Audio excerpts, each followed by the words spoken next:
Ayan guys, mag-umpisa na tayo. Oras ngayon is 11:20 ay 11:10.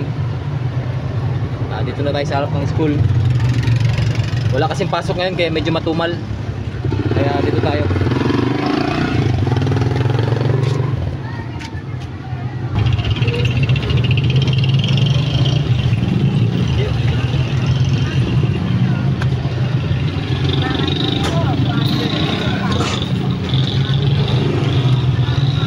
Plastic.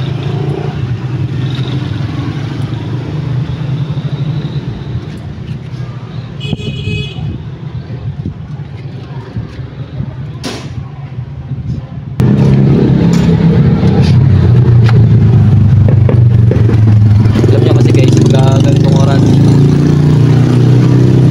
buwan talaga tawag dito, medyo matumal kaya pupunta ako dito 11:30. Ngayon kasi walang kasing pasok ngayon kaya alanganin, eh nagpakasakali lang ako kasi kung ngayon 28 walang pasok yung iba, nagpasakali lang na magtinda baka sakaling may bumili, no? Kasi sa bahay ka lang nakatambay, tinda na lang tayo dito.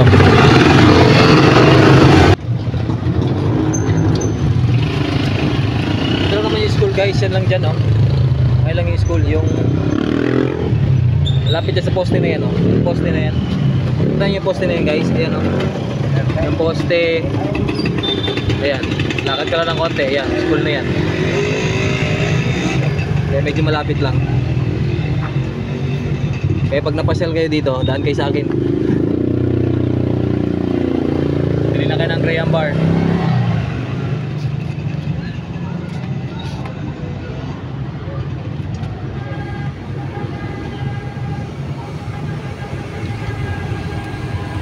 Mahirap pa dito, nakatutok tayo sa init. Baka malusaw yung graham natin.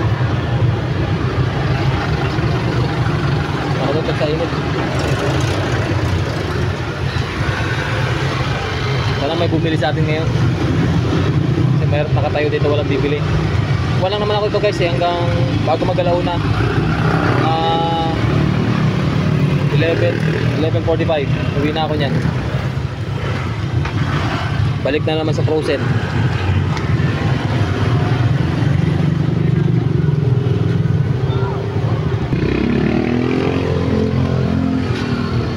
Kapon kasi maulan. Ngayon, tingnan nyo, sobrang init. Ayan guys, oh. Wala man kasi estudyanteng lumalabas. Sobrang pang init. Ang kuhan ko dyan, baka malusaw yung binibenta ko.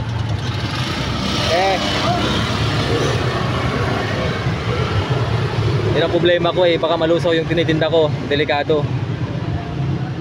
Hindi naman siya kakalat, ang problema lang lalambot. Mga customer natin magreklamo, baka hindi nila malambot. Minsan nga guys, yung mga barkada ko nagtatanong sa akin, hindi ba daw ako nahihiya? Ikaw, bakit naman ako mahihiya?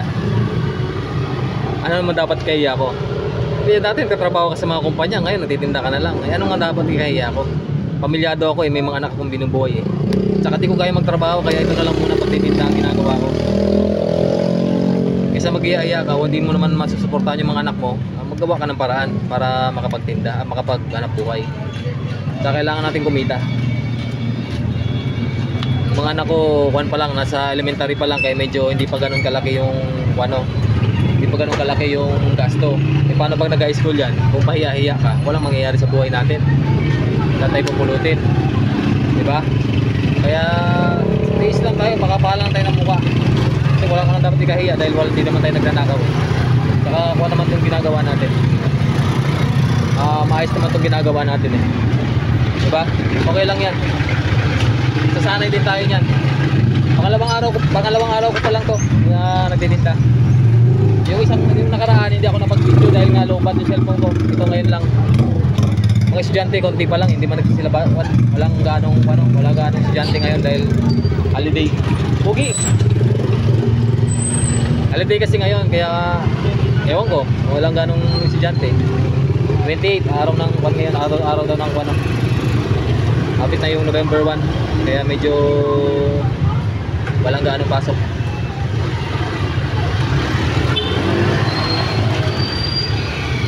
Sana guys makabenta tayo kahit papaano. Kasi pag pag araw talaga ng pasok guys, nauubos yung paninda ko. Ngayon medyo matumal, kanina pa ako dito wala pang tinda kahit isa.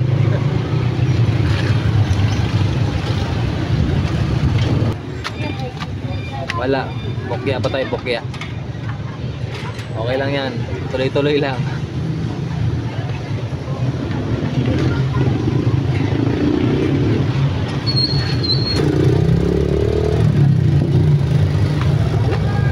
Buti pa si Kuano nagmamansaan na saka nag-uubas, may tinda na, ayun. Ako wala pa, kalungkot naman. Ayan, sige lang. Walang naman ako dito guys, 2 hours lang. Hindi mo ako tagal kasi nga yung tinda ko nga baka maglusaw. Kaya nagpakasakali lang ako ngayon kahit na alam kong alanganin ngayon. Pero nung first day ko, ubos. Yung ngayon lang, medyo matumal. Kuha na rin eh. Anong oras na rin? Anong oras na rin? Kuha na rin siya. 11:40 na. 12 pa lang. Palang din ako dito, 12:40. Uwi na rin ako. Kaya kailangan lang talagang tsaga. Better luck next time na lang. Kung wala talaga, wala nang tayo magagawa. Alam din naman din sila pilitin. Saka malakas naman yung benta ko guys pag nasa bahay lang. Pagka nag-try lang talaga ako dito. Try lang talaga ako dito. Sakali. Saka yung pwesto ko, dun pa talaga yung pwesto ko. Ayun, sa may tricycle. Naunahan niya kasi ako, kaya dito na lang ako. Medyo mainit kasi dito sa pwesto ko.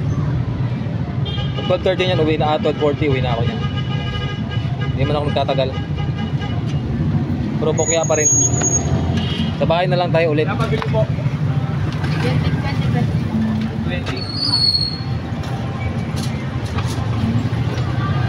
Kasi mo ba? Hindi po.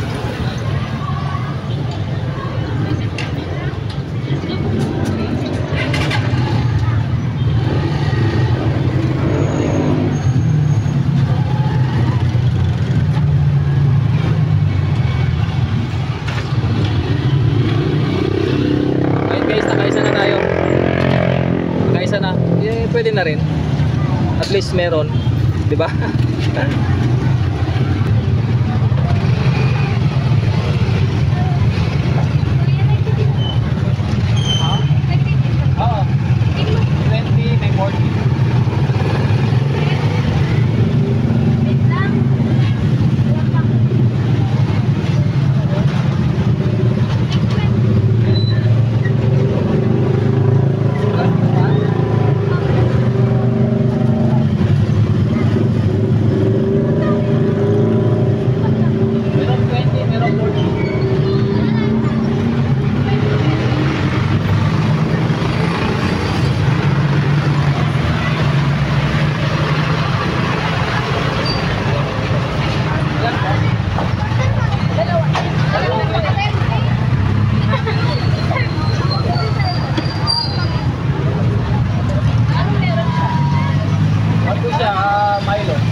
Guys, meron na. Umpisa na ang swerte. Pangasa lang kasi katinda ko guys. May 20, may 40. Pwede silang mamili. Ngayon kung ayaw nilang putulin, 40 sila. Gusto nilang putol, 20. Mas maganda yung 20, ay 40 kay diretso talaga siya, yung medyo malaki. Pag 20 kasi, yung minsan yung pagkahati ko kasi minsan yung iba maliit, yung iba malaki. Hindi pantay-pantay. Kaya mas maganda kung buo talaga 40. Pero okay na rin yung guys. Hindi naman kayo lubi sa lasa. Hindi ko naman tinipid.